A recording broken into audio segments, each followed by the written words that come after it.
Welcome to Legacy Conversations, a channel where we preserve military memories and history.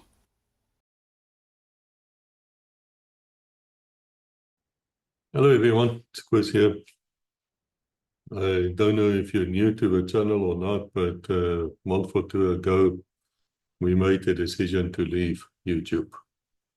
And the reason why we left YouTube is explained in a video on Rumble. You can go to the links in the description and you will see why that decision was made. So the video which is following now is not the entire video. It's a 5 minutes, 10 minutes perhaps of the entire video. The whole video is probably an hour, might even be more. As you know, we tend to do long videos at Legacy. And therefore, I'm asking you, go to the description, see where that video is on Rumble, go there, subscribe to the channel at Rumble, or subscribe to the Telegram channel, which will give you the direct links for the videos which will come out. We're going to post these little teasers for a month or two, and thereafter we're probably going to say, no, you either come to Rumble or you don't see the new videos. And that's where we stand today. I hope you understand, and I think you will understand if you actually go and see my reasons why we made this decision. Again, go to the link in the description below, and I'll see you in Rumble. Thank you. Well, I met the C47 in 1982. I did my pubes course in 1980, 1981, and then I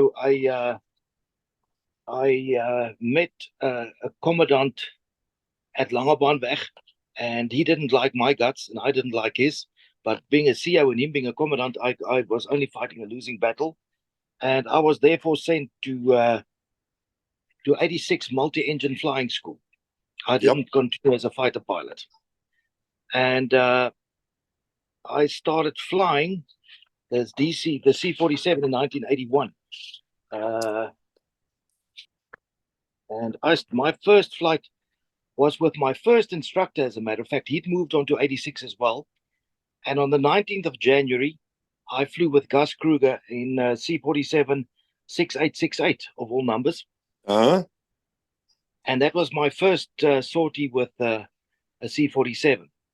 I was also then, being the youngest on the course, myself and Lieutenant Len Marsenkamp was selected to stay behind at 86 and become, what do you call it? It was a nasty Afrikaans word, a Stasi sled, a station pilot. And, you're being abused and misused as a Stasi pilot. You do all the bad works and you do all the compass swings and whatever. And I spent a year at Bloemfontein, mainly doing paratrooping with one parachute battalion at New Tempe. In any case, then in 83, I moved. There was a long story. Neil Crossy and Steve Cox, Commandant Jan Delport didn't like the two of them when they were navigators together at 28, and he tried to keep them apart. Both of them wanted to go to Cape Town. In the end, Neil and myself ended up at NAV school for a couple of months, and then eventually Neil got to Cape Town, and he and Steve Cox had wonderful times in Cape Town, and I moved on to 44. Then in 83, Commandant Boy de Preer, the late Commandant Boy de Preer, I think he was, how can I put it, coerced into changing one Dakota into a gunship. And Blokkies de Toy was the 2IC of this. No, he wasn't the 2IC of the squadron, but he was one of the senior pilots, and he came from helicopters. And I think in between the two of them, they planted the seed at SAAF HQ that we should arm one of the Dakotas with a 20 mil cannon, which is crikey. I've got a phone call here. Sorry. What else is going to go wrong today? I'll just cancel that. I'm speaking to you on my phone, and in England they just call you and then want you to call them back. It's a typical thing. In any case, where were we? Then they started the whole procedure of arming this C47 with a 20mm gun, and they used the exact same gun that was used in the Alouettes at that stage. It was hydraulically operated. The gunner sat on a chair at the back of this gun. The gun was mainly a barrel, and obviously belt fed, and the barrels was interchangeable, and it was mounted on the left hand side of the aircraft, facing out of the door. And well, it was a bit difficult for us to interact with the gunner, because sitting in the cockpit and the guy at the back, you didn't have the same picture. And he had the whole wing on his right hand side, and the big thing was to try and get him not to hit the wing when he started shooting.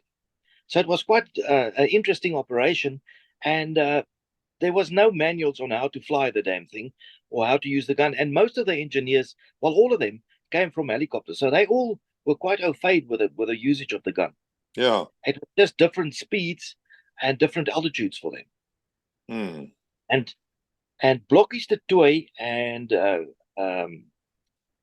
the commandant, Boy de Preer, they were the first two that took we called it the Dragon, that took the Dragon up to Ondangwa, because it would be based in Ondangwa, and we would fly close air support in the vicinity of Ondangwa. And they did the first flight, and I think it was Mannetjies Wilkins was the flight engineer.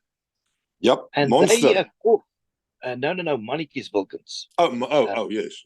Yeah, he was a flight engineer. They got supposedly the first kill, and the only kill with a C47. Thereafter, but I'll get to it. But they got the first kill. Let's just leave it there at this stage. I got to Ondangwa. I'm just trying to look here and see. On the 21st of February, 1984. And Colin and myself got to Ondangwa, and we did the normal flying while the two heavies were testing the gunship. And then quite early on, I think it was the same tour that we did up there. That's one specific night I'm right. We just got to Ondangwa, Colin Green and myself. And that first night, being the relief crew and the old boys, we always had a party, right? A little barbecue or a big barbecue, and a couple of drinks, and then went to bed. And most of us had a couple of drinks, and we were sleeping quite soundly. And about 3 o'clock that morning, all hell broke loose in Ondangwa. There was a mortar attack on Oshakati. So Boy de Preer took it on himself to take the aircraft, and he actually looked at the most sober co-pilot that he could find. and that was Mark Moses. So the two of them set off to go and find the Turs in the vicinity of Oshakati. And at that stage, Dick Lord was the colonel, the SAAF colonel at Oshakati. And as they approached Oshakati, Dick Lord said on the radio, "Who's that in the Dragon?" And Mark Moses answered, "This is Moses, sir." And Colonel Lord answered, "Well, this is the voice of the Lord." And that's how the operation started.